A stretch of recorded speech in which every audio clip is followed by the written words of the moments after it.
नमस्कार दोस्तों, मेरा नाम डॉक्टर अश्विन दुबे है। आज मैं आपके सामने जिस टॉपिक को लेकर उपस्थित हुआ हूं उसका नाम है संसद। देखिए, जब भी आप यूपीएससी या यूपीपीएससी की तैयारी करते हैं तो अमूमन आप सभी को पता है कि उसका पैटर्न क्या है। एक प्री का एग्जाम है और उसके बाद मेंस है और उसके बाद आपको पता है कि इंटरव्यू आपको फेस करना पड़ता है। एक्चुअली जो प्री का एग्जाम है, यानी जिसे हम प्रारंभिक परीक्षा कहते हैं, ये मैं क्यों डिस्कस कर रहा हूं, क्योंकि किसी भी टॉपिक को शुरू करने से पहले कुछ बेसिक बातों को करना बहुत जरूरी होता है। तो जो ये प्री का एग्जाम है, ये आपकी निर्णय कौशल क्षमता को बताता है कि कम समय में आप सही विकल्प को कैसे चुन सकते हैं। अगर आप मेंस की तैयारी की बात करें तो ये बात करता है कि अपने आप को संगठित होकर उस ज्ञान को आप किस तरह से लेखन क्रिया के द्वारा उत्तर लेखन के रूप में प्रस्तुत कर सकते हैं। लेकिन यहां पर मैं इस रणनीति के बारे में डिस्कस नहीं कर रहा हूं। दरअसल यहां पर मेरा जो डिस्कशन का एरिया है वो है भारत की संसद या पार्लियामेंट। देखिए, किसी भी देश की विधि निर्माण प्रक्रिया में याद रखिएगा, वहां के केंद्र में वहां की विधायिका होती है जिसका कार्य होता है विधि निर्माण कार्य करना। अब इस विधायिका को कई देशों में, यानी अगर आप भारतीय उपमहाद्वीप की बात करें तो अलग अलग नामों से जाना जाता है। अगर आप नेपाल में जाएंगे तो उसको राष्ट्रीय पंचायत के रूप में जाना जाता है। अगर आप भारत में आएंगे या ब्रिटेन में जाएंगे, जहां से हमने पार्लियामेंट्री सिस्टम या संसदीय तंत्र को लिया है, उसे हम संसद कहते हैं, पार्लियामेंट कहते हैं। मालदीव्स में जाएंगे तो उसे मजलिस के नाम से जाना जाता है। लेकिन हमें यहाँ सामान्य ज्ञान पे नहीं, हमें दरअसल संसद के स्ट्रक्चर पे बात करना है और ये देखना है कि संसद किस प्रकार से कार्यपालिका पर नियंत्रण स्थापित करती है। बहरहाल, अब मेनली अगर देखा जाए, जब भी हम संसद या पार्लियामेंट के बारे में बात करते हैं तो हमारे दिमाग में सिंपल सा क्वेश्चन आता है कि इसका काम है विधि निर्माण करना, है ना। यानी पूरे भारत के लिए या अपने देश के लिए कानून निर्माण करना। चलिए, मान लिया। लेकिन इससे पहले हम ये देखें कि ये जो संसद है जिसके बारे में मैं आपसे बात कर रहा हूं, दरअसल ये आई कहां से। किसी नवजात बच्चे की तरह इसका जन्म हो गया या अचानक से आपके सामने उपस्थित हो गई। ये जो विधि निर्माण प्रक्रिया है, संसद में बहस होती है, इसके सत्र चलते हैं, ये सब बातें कहां से आई। देखिए, बहुत डिटेल में तो नहीं, लेकिन संक्षिप्त रूप में मैं आपको इसका इतिहास बताता हूं।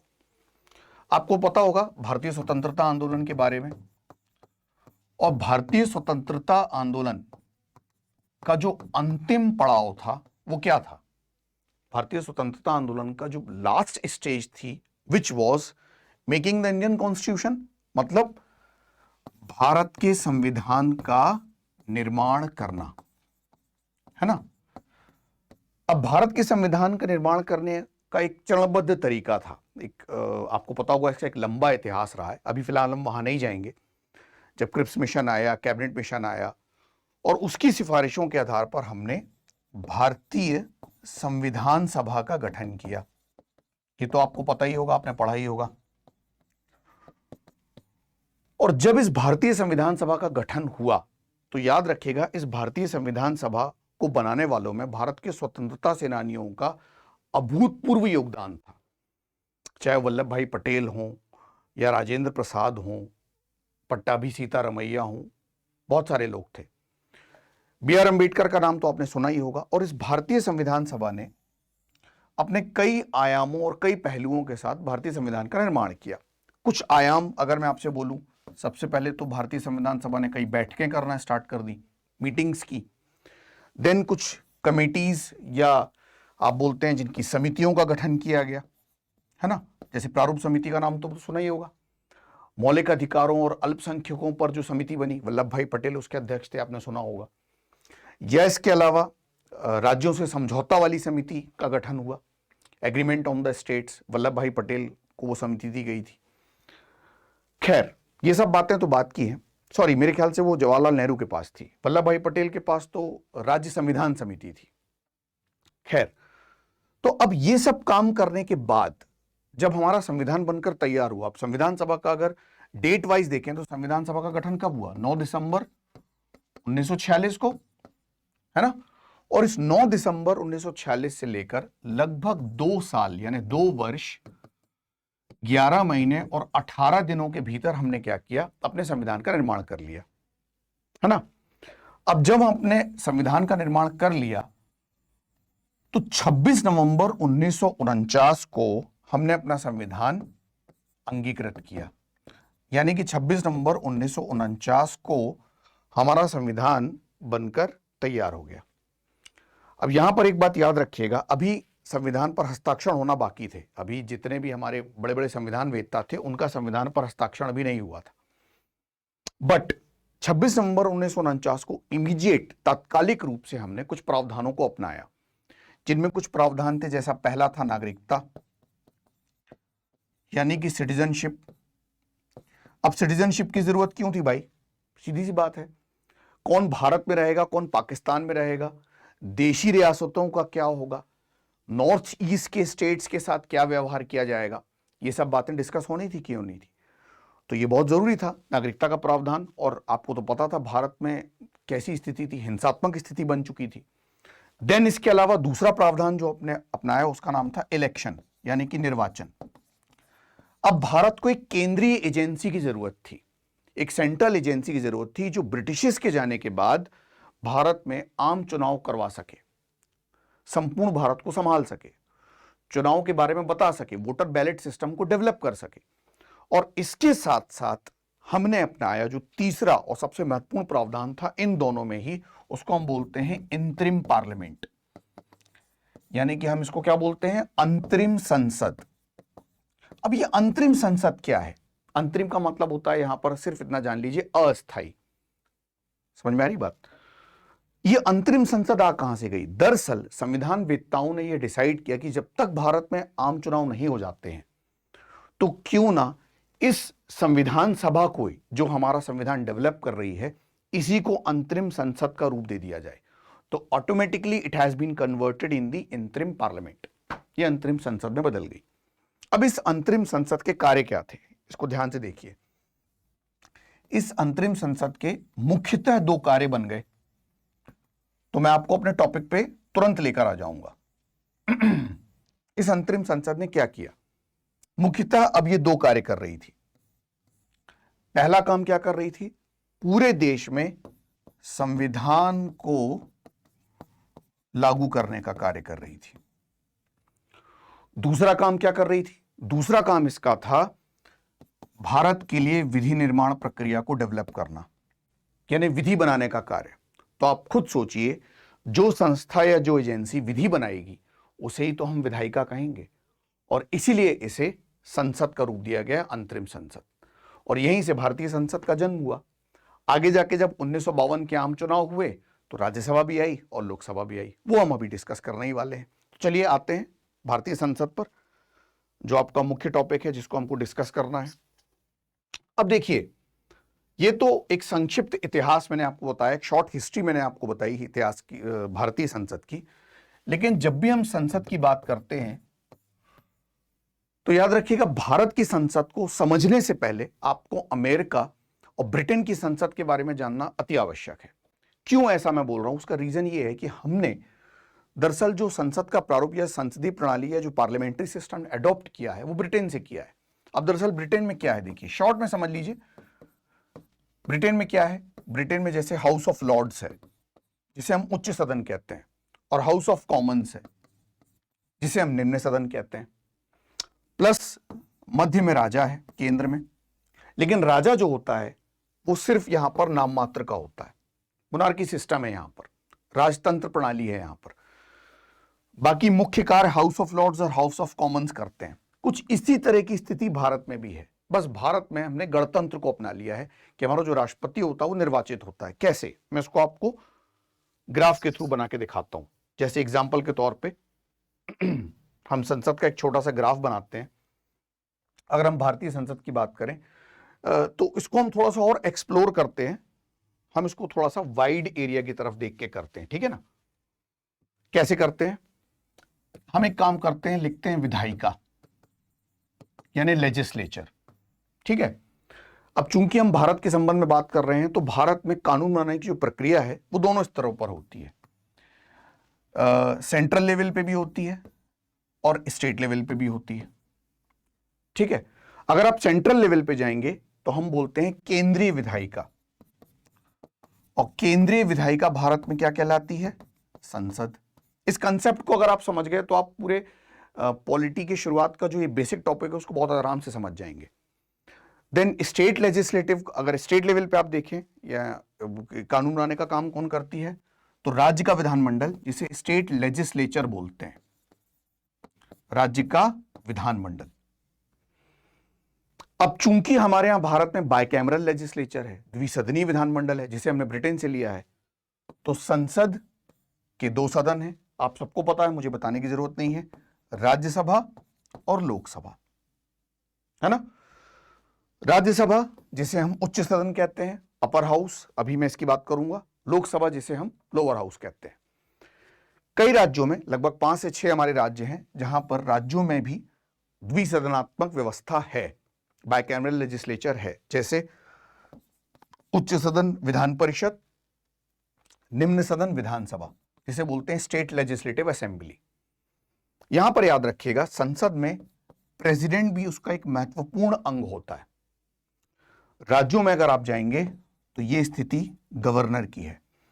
अब बिल्कुल आपका एक सिंपल सा क्वेश्चन मुझसे होना चाहिए, क्योंकि मैंने अभी ब्रिटेन की बात की थी, कि सर क्या राष्ट्रपति संसद का सदस्य होता है या केवल अंग मात्र होता है?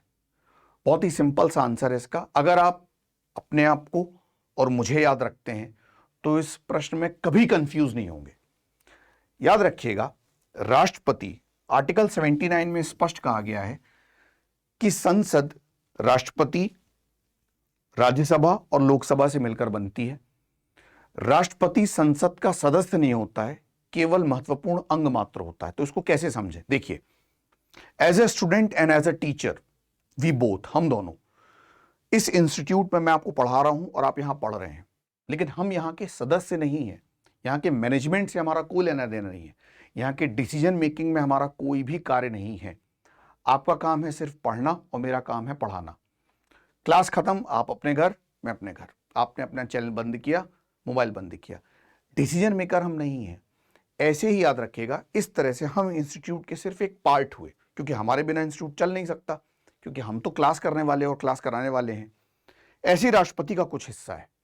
आप देखिए, संसद की जितनी भी गतिविधियां होती हैं, जो भी कार्य होते हैं, उनमें लोकसभा और राज्यसभा में बिल पारित होता है, विधानसभा और विधान परिषद में बिल आता है, राज्य स्तर पर भी। वहां पर राष्ट्रपति का कोई योगदान होता है ना। राष्ट्रपति कभी संसद के भीतर जाता है, ना वहां पर राष्ट्रपति किसी से बहस करता है। अभिभाषण जरूर देता है, सत्र की शुरुआत में संबोधन जरूर देता है, लेकिन राष्ट्रपति का विधि निर्माण प्रक्रिया में कोई हाथ नहीं है। एक तरह से वहां का मैनेजमेंट। बट अब यहां पर अंग कैसे महत्वपूर्ण, जैसे मैंने आपको अपने आप से कंपेयर करके बताया, अभी आप समझ गए होंगे मैंने क्या बताया था, हमारे बिना क्लास चल ही नहीं सकती। वैसे ही आप इसको भी कंपेयर करके देखिए। राष्ट्रपति जब तक किसी बिल पर हस्ताक्षर ना कर दे, वह एक्ट या अधिनियम में तब्दील नहीं होता है। बस आपको इतना समझना है। समझ में आई बात? चलिए आगे बढ़ते हैं। अब जरा हम थोड़ा सा संसद को और एक्सप्लोर कर लेते हैं। दरअसल भारतीय संसद का जब निर्माण हुआ, जब लोकसभा राज्यसभा का गठन हुआ, तो याद रखिएगा 1954 तक तो इसे लोकसभा राज्यसभा के नाम से जाना ही नहीं जाता था। 1954 के बाद से इसे लोकसभा राज्यसभा कहा गया। ये छोटा सा फैक्ट है, वैसे कभी एग्जाम में पूछता नहीं, लेकिन मैंने ऐसे ही बताया आपको। चलिए, अब संसद को अगर हम आर्टिकल वाइज देखें, आपको पता है, मुझे बताने की जरूरत नहीं है। आर्टिकल 79 में, अनुच्छेद 79 में संसद का जिक्र है। अब इसके हम 3 पार्ट कर देते हैं बेसिकली। आपको पता है, राज्यसभा,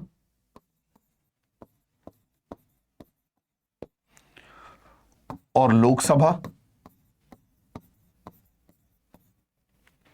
ठीक है। देन प्रेसिडेंट यानी कि राष्ट्रपति, जो मैंने अभी आपको बता दिया ऑलरेडी। अगर राज्यसभा की बात करें तो अनुच्छेद 80 में इसका जिक्र है, और लोकसभा की बात करें तो आर्टिकल 81 में इसका जिक्र है। अभी हम राज्यसभा के गठन के बारे में भी बात करेंगे, ठीक है। राष्ट्रपति के आर्टिकल में 52 से लेकर 62 तक जिक्र है, लेकिन इनडायरेक्टली भी राष्ट्रपति के बारे में काफी आर्टिकल्स हैं। आर्टिकल 71 में राष्ट्रपति के निर्वाचन से संबंधित विवाद दिए गए हैं, या मनी बिल में भी इनडायरेक्टली राष्ट्रपति का जिक्र है। अनुच्छेद 111 में वीटो पावर है। तो ये मैंने बस अभी आपको समझाने के लिए 52 to 62 बताया। इनडायरेक्टली राष्ट्रपति पूरे संविधान में कहीं ना कहीं अपनी उपस्थिति दर्ज करवाता है। इसको हम जब राष्ट्रपति पढ़ेंगे तब हम इस पर डिस्कशन करेंगे। अब यहां पर दो तीन चीजें और ध्यान में रखिएगा जो आपको समझना है कि राज्यसभा लोकसभा का जब गठन हुआ, होने से पूर्व की बात मैं आपको बता रहा हूं, उससे पहले ही हमारे यहां राजेंद्र प्रसाद जी जो थे वो सर्वसम्मति से राष्ट्रपति चुन लिए गए थे। ऑलरेडी राष्ट्रपति का जो ऑफिशियल चुनाव हुआ है वो 1952 में हुआ है।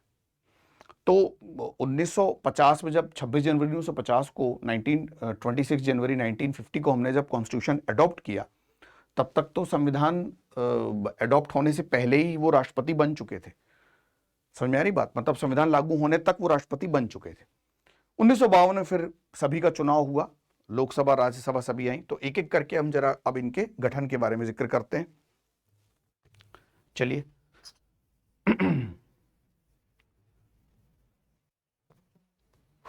चलिए सबसे पहले राज्यसभा के बारे में बात करते हैं। अनुच्छेद 80 में इसका जिक्र है। अगर इसकी सीटों के बारे में देखें तो संविधान में 250 सीटें 250 सीटें निर्धारित हैं अकॉर्डिंग टू कॉन्स्टिट्यूशन राज्यसभा में। मतलब 250 seat maximum allowed in the Rajya Sabha. 250 सीटें निर्धारित है राज्यसभा के लिए। इनको हम डिवाइड कर लेते हैं दो पार्ट में बहुत ही सिंपल तरीके से। 238 सीट्स 238 सीटें यहां पर और 12 सीटें। जो 238 सीटें हैं ये भारत के 28 राज्यों की विधानसभाओं को दी गई हैं। इनमें सबसे ज्यादा सीटें यूपी की हैं 31। क्यों हैं अभी मैं इसका आंसर आपको दूंगा। जो 12 सीटें हैं याद रखिएगा वो राष्ट्रपति के पास सुरक्षित हैं। राष्ट्रपति के पास शक्ति है। राष्ट्रपति अपनी शक्ति का प्रयोग करके 12 लोगों को राज्यसभा में मनोनीत कर सकता है। मनोनीत करने का अर्थ है कि उनकी प्रतिभा के आधार पर सीधे उन्हें संसद में भेज सकता है।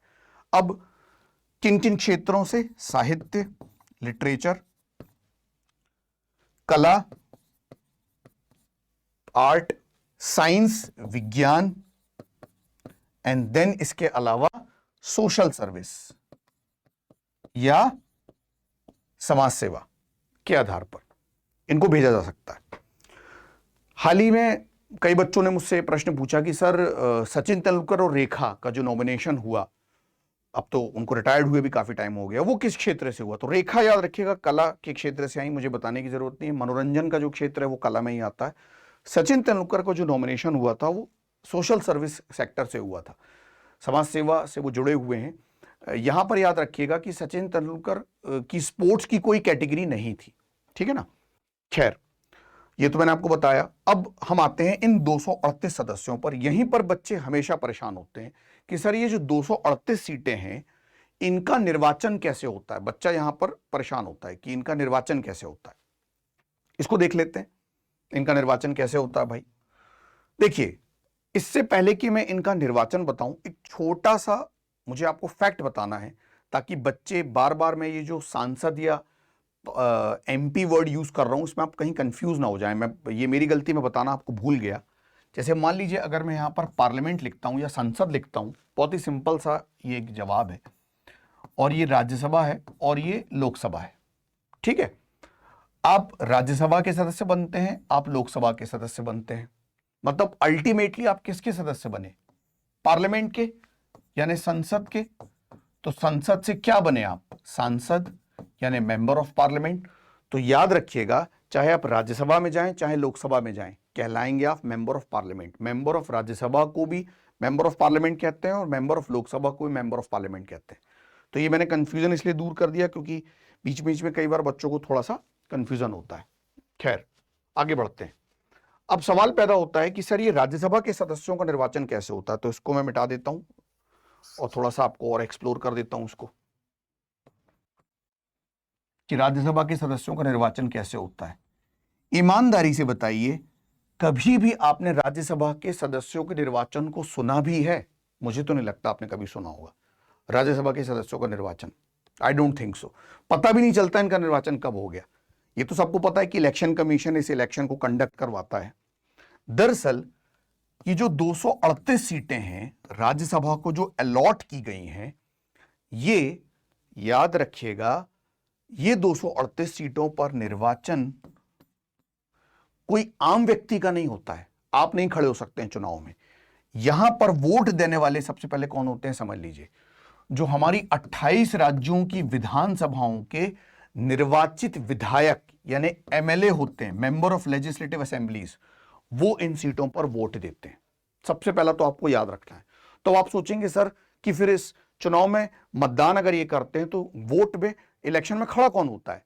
इन्हीं की पार्टी के सदस्य खड़े होते हैं, ये आपको याद रखना है। अब वो सदस्य ये लोग चुनते हैं आपस में, उसमें आपको परेशान होने की बिल्कुल बिल्कुल जरूरत नहीं है। दूसरी चीज, 70वें संविधानिक संशोधन अधिनियम से, 70th कॉन्स्टिट्यूशनल अमेंडमेंट से याद रखिएगा, दिल्ली और पुडुचेरी को भी इसमें शामिल कर दिया गया है। मतलब दिल्ली पुडुचेरी को भी अब राज्यसभा में सीटें अलॉट कर दी गई हैं। कितनी सीटें अलॉट की गई हैं? अगर आप दिल्ली में जाएं तो 3 सीटें हैं और पुडुचेरी में याद रखिएगा 1 सीट दी गई है। ठीक, अब सवाल पैदा होता है कि भाई इनका कार्यकाल कितना है, राष्ट्र ये जो जितने भी सदस्य हैं ये भी देख लेते हैं। देखिए, राज्यसभा के जितने भी सदस्य हैं उनका कार्यकाल 6 वर्ष का है और हर 2 वर्ष में 1/3 सदस्य राज्यसभा से रिटायर्ड हो जाते हैं। तो आपके मन में दूसरा क्वेश्चन ये आना चाहिए कि सर ये बताइए कि पहली बार जब राज्यसभा बनी थी तो 6 वर्ष के लिए चुने गए होंगे सभी लोग, तो अब वो फिर इकट्ठे रिटायर्ड हुए क्या सबके सब और इकट्ठे सब आ गए? ऐसा तो नहीं हो सकता, ऐसा था भी नहीं। दरअसल पहली बार जब राज्यसभा बनी तो 6 वर्ष के लिए सभी लोग चुने गए, पर उस समय चिट सिस्टम रखा गया। जिसके हाथ में जो चिट आई, खाली स्थान था, वो अपना स्थान छोड़कर चला गया, जिसका स्थान भरा हुआ था वो स्थान पर रह गया। ये बात याद रखिएगा। हालांकि एग्जाम में ये सब कभी पूछता नहीं है, लेकिन मैंने आपको इसलिए बता दिया क्योंकि आपको ये पता रहे। देन ये भी याद रखिएगा कि इनके जितने भी सदस्य हैं, इनका चुनाव चाहे वो राज्यसभा हो चाहे लोकसभा हो, इंपॉर्टेंट है, लोक अधिनियम 1951, लोक अधिनियम 1951 के एक्ट के आधार पर हो रहा है। एक विवाद आया था यहां पर छोटा सा, दरअसल 2003-4 के आसपास ये विवाद उठा कि सर राज्यसभा के लोगों का जो चुनाव होता है क्या उसी राज्य से होना जरूरी है? राज्यसभा के सदस्यों को अगर चुनाव हो रहा है तो जैसे मान लीजिए अगर 11 सीटें मध्य प्रदेश को दी गई हैं, तो क्या ऐसा आवश्यक है कि मैं एमपी से हूं और मेरा एमपी से ही राज्यसभा से चुनाव होना चाहिए? इस समस्या का समाधान संसद ने कर दिया और 2004 में संसद ने इस लोक प्रतिनिधि अधिनियम में परिवर्तन किया और अब क्या है, अब भारत में कहीं से भी कोई भी राज्यसभा की सीट पर चुनाव लड़कर आ सकता है। सीधी सी बात है, ठीक है। देन अब सवाल एक और पैदा होता है यहां पर, जो मैंने आपको प्रारंभ में जिक्र भी किया था इसका, कि सर ये जो राज्यसभा है, आपको मुझसे बल्कि ये सवाल पूछना ही चाहिए कि सर ये जो राज्यसभा है इसे हम उच्च सदन क्यों कहते हैं? ये भी तो सवाल पैदा होता है ना। देखिए, जब भी आपसे कभी ये कोई सवाल पूछे कि why it has been called upper house, ऐसे उच्च सदन क्यों कहते हैं, तो बहुत ही सिंपल सा आंसर है इसका। देखिए, बहुत ही सिंपल सा। एक तो ये गणमान्य व्यक्तियों का सदन है। गणमान्य व्यक्ति कौन? जिन्हें विधानसभा के सदस्यों ने चुना है, मतलब जो खुद निर्वाचित हुए निर्वाचित सदस्यों के माध्यम से। और दूसरा मोस्ट इंपॉर्टेंट थिंग यहां पर याद रखिएगा, ये एक स्थायी सदन है, इसका कभी विघटन नहीं हो सकता, it can not be dissolve, जबकि लोकसभा का विघटन हो सकता है। समझ में आई बात? तो ये मैंने राज्यसभा का आपको पूरा गठन बताया, राज्यसभा की संरचना के बारे में बताया। नेक्स्ट क्लास में मैं आपको लोकसभा के बारे में बताऊंगा, ठीक है। बट यहां पर एक बात और भी है जिसको मैं ऐड करना चाहूंगा। वो ऐड में क्यों करना चाहता हूं, दरअसल जब भी हम सरकार के बारे में बात करते हैं तो सरकार के अमूमन 3 अंग होते हैं। ये मैं जाते जाते आपको बता रहा हूं, ये 3 अंग कौन से हैं। पहला अंग क्या है सरकार का, जिसको हम बोलते हैं विधायिका। दूसरा क्या है, जिसको हम बोलते हैं कार्यपालिका। एग्जीक्यूटिव, और तीसरा अंग क्या है जिसको हम बोलते हैं न्यायपालिका। अब आप बोलेंगे सर आप ये क्यों डिस्कस कर रहे हैं, उसका रीजन ये है, मैं यहां से आपको एक यूपीएससी का क्वेश्चन डिस्कस करना चाह रहा हूं, वो जाते जाते मैं बताना चाह रहा हूं। दरअसल ये जो विधायिका है, कार्यपालिका हमारी, और न्यायपालिका यानी जो लेजिस्लेटिव है, एग्जीक्यूटिव है एंड जुडिशरी, ये शक्ति पृथक्करण सिद्धांत पर टिके हुए हैं। बैलेंस ऑफ पावर, मतलब एक दूसरे के डिवीजन ऑफ पावर के थ्रू एक दूसरे के कामों में कभी कभी हस्तक्षेप भी करते हैं, अलग भी हैं, लेकिन बैलेंस भी किए होते हैं एक दूसरे को। अगर मैं यहां पर विधायिका की बात करूं तो अभी आप देखिए, मैंने संसद का जो ग्राफ आपके सामने बनाया था, तो मैंने आपको क्या बताया था, मैंने बताया था पार्लियामेंट, पार्लियामेंट में है लोकसभा, राज्यसभा और राष्ट्रपति, ठीक है ना। अब लोकसभा, प्रेसिडेंट, राज्यसभा, ये सब तो ठीक है, लेकिन आप ये देखिए, अगर हम भारत की कार्यपालिका या एग्जीक्यूटिव के बारे में बात करें तो हमारी एग्जीक्यूटिव में क्या आता है, सबसे बड़ी पोस्ट हमारी कार्यपालिका में राष्ट्रपति की है, राज्य स्तर पे गवर्नर है, राष्ट्रपति के नीचे क्या है, वाइस प्रेसिडेंट है, और वाइस प्रेसिडेंट के नीचे क्या है, prime minister and the cabinet. और हाल ही में इससे रिलेटेड एक क्वेश्चन यूपीएससी में पूछा गया था मेंस में, जिसको मैं डिस्कस करूंगा, बस 5 से 10 मिनट में उसको डिस्कस करके मैं अपना सेशन समाप्त करता हूं। दरअसल एक क्वेश्चन था क्या, आप इस क्वेश्चन को समझिएगा। मेरे कहने का मतलब यह है कि जो विधायिका है उसी का तो पार्ट कार्यपालिका एक तरीके से है, उसी के भीतर ही तो कार्य कर रही है ना, हालांकि है अलग अलग, लेकिन कार्यपालिका अपनी जो जवाबदेही है वो कहां रखती है, वो विधायिका के लिए रखती है। अब हम इसको थोड़ा सा डिस्कस करते हैं कि कैसे मैं ये जो बात है आपकी समझाना चाह रहा हूं, देन उसके बाद फिर हम लोकसभा के बारे में भी डिस्कशन करेंगे। अभी हाल ही में यूपीएससी में क्वेश्चन आया था, उस क्वेश्चन को मैं लिख देता हूं। क्वेश्चन ये था कि आपकी दृष्टि में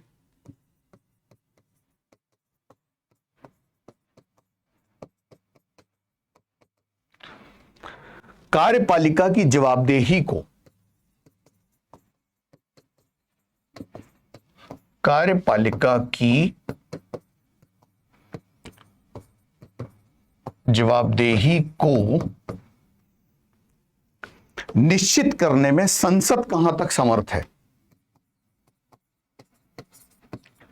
निश्चित करने में संसद कहां तक समर्थ है। यह भी हाल ही में क्वेश्चन आया यूपीएससी में, 2021 का क्वेश्चन है मेंस का। इसको मैं इंग्लिश में भी पढ़ देता हूं। To what extent in your view the parliament is able to ensure accountability of the executive in India.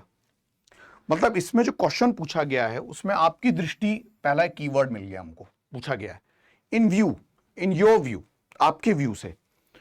दूसरा एक हमको कीवर्ड मिल गया कार्यपालिका, एग्जीक्यूटिव, और तीसरा हमको एक कीवर्ड मिल गया जवाबदेही।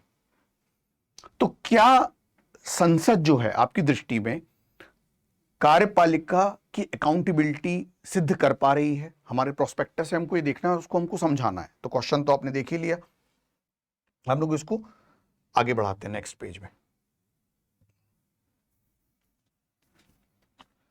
अब देखिए, मैंने अभी आपसे जो डिस्कशन किया था, इस क्वेश्चन को समझने के लिए अगर हम देखें, अमूमन सरकार के 3 अंग हैं, मैंने जैसा आपको बताया, अभी बताया आपको जस्ट सरकार के 3 अंग, एक विधायिका, कार्यपालिका और न्यायपालिका यानी जुडिशरी। फिलहाल तो हम बात इन दोनों के बारे में कर रहे हैं। जो विधायिका होती है यानी जो हमारी पार्लियामेंट है, बेसिकली उसका काम क्या है? विधि निर्माण करना पूरे देश के लिए। लेकिन इस विधि निर्माण के साथ साथ उसका एक दूसरा कार्य भी है। वो कार्य क्या है? कार्यपालिका पर अपना नियंत्रण स्थापित करना। और यही इस क्वेश्चन में हमको समझाना है कि वाकई में क्या वो नियंत्रण स्थापित कर पा रही है, उसके नियंत्रण के साधन क्या हैं। अगर हम इन साधनों को समझ गए तो क्वेश्चन का जो ध्येय है वो हमको समझ में आ जाएगा और इसका आंसर भी हमारे सामने आ जाएगा। चलिए इसको देख लेते हैं। अब देखिए, अमूमन जो संसद यानी जो विधायिका है वो कार्यपालिका पर किन साधनों के माध्यम से नियंत्रण स्थापित करती है? तो बेसिकली 2 प्रोस्पेक्टस या 2 पहलू हमारे सामने निकल कर आते हैं।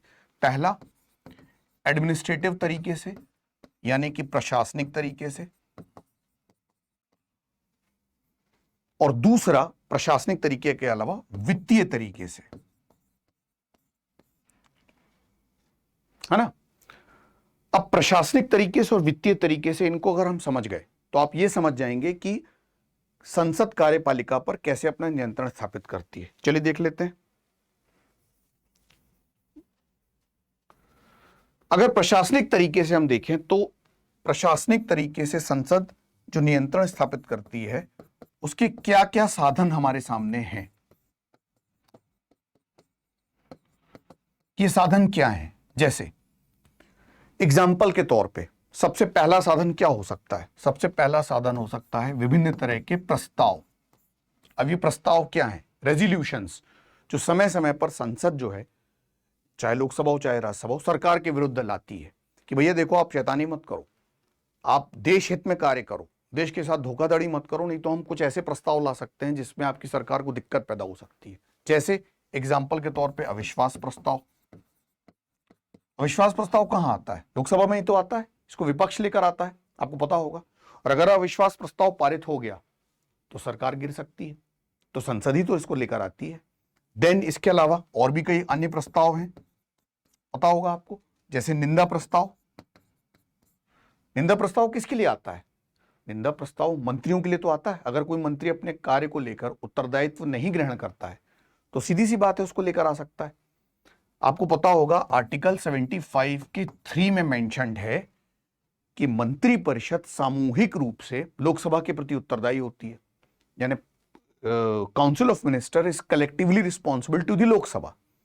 तो अल्टीमेटली अगर निंदा प्रस्ताव, अविश्वास प्रस्ताव, एक प्रस्ताव और भी है काम रोको प्रस्ताव, इस तरह के प्रस्ताव अगर संसद में आते हैं तो बार बार सरकार की छवि खराब होती है, सरकार के ऊपर एक दबाव बनता है कि हाँ भाई हमारी अकाउंटेबिलिटी देश की तरफ है, हमें अपना कार्य ढंग से करना है।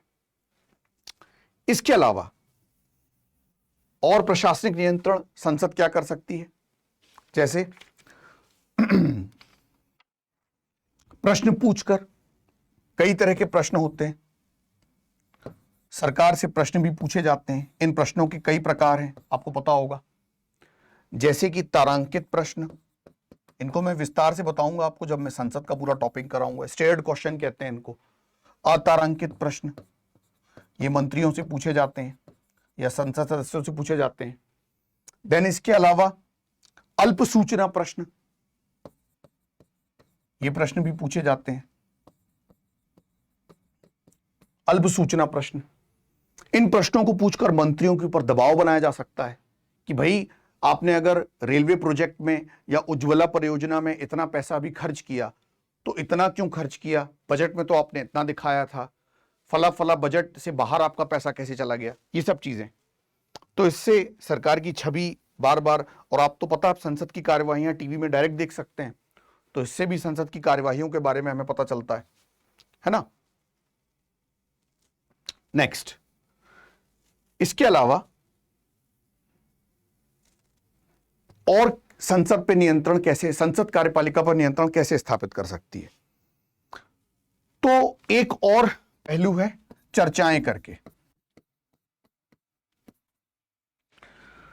विभिन्न मुद्दों पर चर्चाएं करके बार बार इस मुद्दे को उठाया जा सकता है मंत्रियों से, या लोकसभा स्पीकर या राज्यसभा के सभापति की परमिशन लेकर उस मुद्दे को बोला जा सकता है संसद में कि भाई इस मुद्दे पर आप चर्चा कीजिए। प्रधानमंत्री हो या सदन में जो नेता भी हो वो उस प्रश्न का उत्तर दे, हमें समझाए कि भाई ये देश में ऐसा मामला क्यों चल रहा है। तो ये तो प्रशासनिक नियंत्रण हुए। प्रशासनिक नियंत्रणों के अलावा संसद समय समय पर चाहे तो वित्तीय नियंत्रण भी स्थापित कर सकती है। अब ये वित्तीय नियंत्रण के आयाम क्या हैं, इसको अगर आप समझ गए तो आपका आंसर बहुत ही सटीक बैठेगा। वित्तीय नियंत्रण के कुछ आयाम हैं, जैसे पहला बजट, दूसरा धन विधेयक, और तीसरा सबसे इंपॉर्टेंट धन विधेयक के अलावा बहुत सारी समितियां, संसद की समितियां। अब अगर बजट की बात की जाए बजट तो संसद में ही आता है, आपको पता है।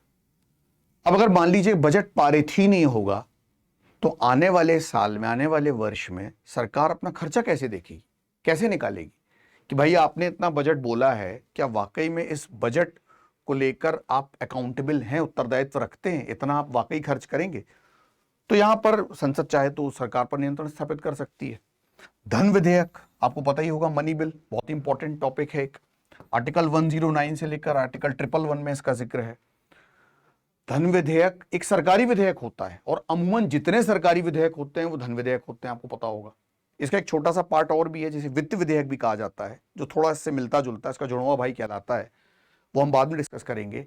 अगर धन विधेयक जैसा कोई बिल, सरकारी विधेयक जैसा कोई बिल संसद में पारित ना हो तो आपको पता है सरकार का गिरने का खतरा रहता है।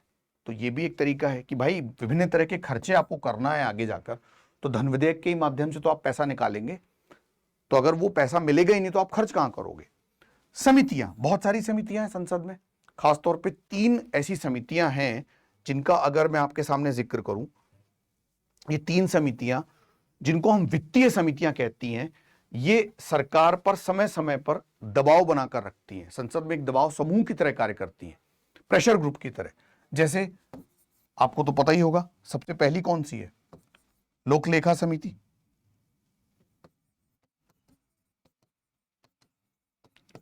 पब्लिक अकाउंट कमेटी, देन इसके अलावा प्राक्कलन समिति,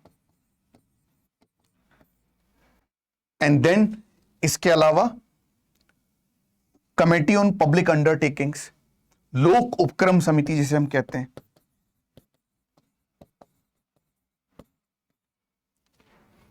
अभी जो लोक लेखा समिति है, आपको पता होगा बेसिकली लोक लेखा समिति सबसे पावरफुल कमेटी होती है संसद की, और आपने एक पोस्ट का नाम सुना होगा कैग, जिसको हम बोलते हैं comptroller auditor general of India, Bharat का नियंत्रक महालेखा परीक्षक। कैग का काम क्या है? भारत सरकार की जितनी भी वित्त से रिलेटेड सेवाएं हैं या वित्त से रिलेटेड खर्चे हैं उनकी जांच करना, गवर्नमेंट के अकाउंट की जांच करना। और गवर्नमेंट के अकाउंट की जब वो जांच करता है तो अपनी रिपोर्ट किसको सौंपता है? स्पीकर को, सॉरी राष्ट्रपति को, प्रेसिडेंट को। प्रेसिडेंट उस रिपोर्ट को लोकसभा में स्पीकर को देता है और स्पीकर उसको लोकसभा लोक लेखा समिति को दे देता है। संसदीय भाषा में लोक लेखा समिति को कैग की छोटी बहन कहा जाता है। और ये दोनों मिलकर एक तरह से सरकार पर दबाव बनाते हैं, क्योंकि कैग की रिपोर्ट की जांच तो लोक लेखा समिति ही करती है। और आपको 2G स्पेक्ट्रम घोटाला अगर याद हो तो लोक लेखा समिति ने कैग की रिपोर्ट को सही माना था और उसी आधार पर सर्वोच्च न्यायालय तक में केस चला। देन प्राक्कलन समिति का भी कार्य कुछ इसी तरह से है कि आप जो खर्चे करने वाले हो, जो एस्टिमेट बैठा रहे हो, जितना खर्च आप करोगे उतना ही पैसा निकालोगे कि उससे ज्यादा निकालोगे। तो अल्टीमेटली ये कुछ ऐसे साधन हैं जो वित्तीय और प्रशासनिक रूप से सरकार पर अपना नियंत्रण स्थापित करते हैं। लेकिन अभी ये जो मैंने आपको बताया, ये प्रश्न का या उत्तर का पहला भाग हुआ। मतलब आपने तो ये बताया कि किन किन साधनों के माध्यम से संसद जो है वो अकाउंटेबिलिटी सेट करती है कार्यपालिका की, मतलब कार्यपालिका की अकाउंटेबिलिटी को, उसकी उत्तरदायित्व को बनाकर रखती है। लेकिन इसका दूसरा पहलू भी है। आज के दौर में क्या ये हो पा रहा है? देखिए, आज के दौर में तो ये नहीं हो रहा है अगर सच्चाई की बात की जाए, क्योंकि जो मंत्रिमंडलीय शासन है वो मंत्रिमंडलीय शासन धीरे धीरे संसदीय तंत्र पर हावी होता जा रहा है। इसमें कोई शक नहीं है कि मंत्रिमंडल संसद का ही एक अंग होता है, परंतु आज की डेट में मंत्रिमंडल की ही तूती बोलती है संसद के भीतर। ऐसा क्यों है मैं आपको बताऊं। इसका सबसे पहला रीजन है दलगत राजनीति। अभी दलगत राजनीति क्या है? दलगत राजनीति मतलब अब बीजेपी के जितने भी लोग वहां बैठे हैं संसद के भीतर, वो तो बीजेपी की विप पर वोट देंगे। और इसमें आग में घी का काम करता है एंटी डिफेक्शन लॉ, जिसे बोलते हैं दल बदल प्रावधान। दल बदल प्रावधान में स्पष्ट तौर पर कहा गया है, स्पष्ट तौर पर दल बदल प्रावधान में, कि अगर आप अपने दल के विरुद्ध संसद में कार्य करेंगे तो आपके ऊपर कार्यवाही हो सकती है। तो अब क्या होता है यहां पर, जब भी जिसका दल बड़ा होगा उसकी तो संसद में तूती बोलेगी ही बोलेगी। विपक्ष में भी अगर दल बटा हुआ है तो कांग्रेस वामपंथ अलग अलग जा रहे हैं। तो अगर मान लीजिए विपक्ष में भी कांग्रेस और वामपंथ में नहीं पट रही है, तो कांग्रेस अगर बिल के विपक्ष में है तो वामपंथ वहां पर वोट नहीं करेगा, वो अपने दल को तुरंत रोक देगा। और इससे क्या होता है कि जो सांसद होते हैं उनकी अकाउंटेबिलिटी संसद के प्रति और देश के प्रति कम, अपने दल के प्रति ज्यादा रहती है। दूसरा रीजन क्या है? दूसरा रीजन है जो अभी हाल ही में आपने टीवी में देखा होगा, मुझे बताने की आपको जरूरत नहीं है, संसद में या संसद के भीतर, संसद के भीतर कार्य के घंटों में कमी हो जाना। संसद के भीतर कार्य के घंटों में कमी हो जाना, ऐसा क्यों हो रहा है भाई? अभी आपने सुना होगा साइन डाई हो गया बीच में। हमारी देश की जो नई महामहिम है राष्ट्रपति जी, उनका अपमान हुआ, कांग्रेस के एक नेता ने उनके लिए टिप्पणी की और पूरी संसद में लोग जितने भी कांग्रेसी थे वो उसका बहिष्कार करने लगे, वॉकआउट कर गए। तो ऐसे में जो देश का पैसा है, जो खर्चा वहां हो रहा है, हमारे प्रतिनिधि वहां चुन के जा रहे हैं, वो संसद में कार्य करने के बजाय शोर शराबे में बिजी हैं, धरना देने में बिजी हैं। तो कहां से कार्य होगा? जब कार्य ही नहीं होगा तो विपक्ष तो कमजोर पहले से ही है, तो जो सत्ता पक्ष है वो अपनी मनमानी हमेशा करता रहेगा और किसी भी बिल को पारित करा सकता है। तो जो मैंने साधन आपको बताए, यानी कि जैसे मैंने आपको बताया विश्वास प्रस्ताव ला सकते हैं, निंदा प्रस्ताव सरकार के विरुद्ध ला सकते हैं, या बजट को रोक सकते हैं। कैसे रोकेंगे? जब विपक्ष ही एकजुट नहीं होगा और दलगत राजनीति वहां बहुत ज्यादा रहेगी, तो मुझे नहीं लगता संसद बहुत अच्छे तरीके से मंत्रिमंडल पर अपना नियंत्रण स्थापित कर पाएगी या कार्यपालिका पर अपना नियंत्रण स्थापित कर पाएगी। खैर, आगे बढ़ते हैं। एक रीजन और भी है, जितने भी हमारे जनप्रतिनिधि हैं उनका गिरता स्तर, जितने भी जनप्रतिनिधि हैं, अब ये जनप्रतिनिधियों का स्तर कैसे गिर रहा है? एक जमाना था अटल बिहारी वाजपेयी जी का, अटल बिहारी वाजपेयी के साथ के जितने भी, जयप्रकाश नारायण जी का, नेहरू जी का, इंदिरा गांधी जी का, जो जब संसद में भाषण देते थे तो ओजस्वी भाषण कहा जाता था, लोग उसको सुनने के लिए बैठते थे। अब तो ये हो गया है कि जितने भी हमारे जनप्रतिनिधि जाते हैं संसद के भीतर बैठते हैं, वो व्यक्तिगत टिप्पणियों में इतने ज्यादा बिजी हो जाते हैं कि मुख्य मुद्दे से हट जाते हैं। अभी हाल ही के मुद्दों को आपने देखा होगा, चाहे कोई भी मुद्दा उठा के देख लीजिए, मैं नाम यहां नहीं लूंगा। तो ये कुछ ऐसे रीजंस हैं जिनकी वजह से संसद की कार्यवाहियां तो डिस्टर्ब होती ही होती हैं। संसद कार्यपालिका पर पूर्णतः जिस तरह पहले नियंत्रण स्थापित कर पाती थी, अब तो फिलहाल की डेट में ये ना के बराबर है। तो आपको अपने क्वेश्चन में बैलेंस रहते हुए, अगर 150 वर्ड्स का ये क्वेश्चन है तो थोड़ा सा कम एक्सप्लोर कीजिए, लेकिन अगर 200 वर्ड का है थोड़ा सा विस्तार से आप बता सकते हैं। इन दोनों चीजों को समाहित करना है, प्लस अंत में सुझाव क्या देना है। आपको सुझाव 2-3 देने हैं अंत में। एक तो सुझाव ये देना है कि जितने भी सांसद हैं या विधायक हैं उनको दलगत राजनीति से ऊपर उठकर अपनी अकाउंटेबिलिटी सेट करनी होगी कि वो चुनकर भारत के प्रतिनिधि के रूप में आए हैं। खासतौर पे जो निर्दलीय प्रतिनिधि हमारे हैं उनका जो एक तरह से एक्सप्लॉयटेशन होता है संसद के भीतर, क्योंकि वो चुनकर तो आ जाते हैं लेकिन उनके बाद में ये समझ में नहीं आता है कि संसद के भीतर वो किस तरफ जाएं, हम वोट दें या वोट से बाहर रहें या वोट के विपक्ष में रहें।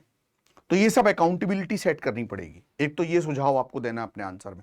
दूसरा, आपको ये भी बताना है कि विपक्ष अगर मजबूत होगा, मैं ये नहीं बोल रहा हूं कि त्रिशंकु लोकसभा आ जाए, विपक्ष का मजबूत होना जरूरी है, विपक्ष इनसर उसका एकजुट होना जरूरी है।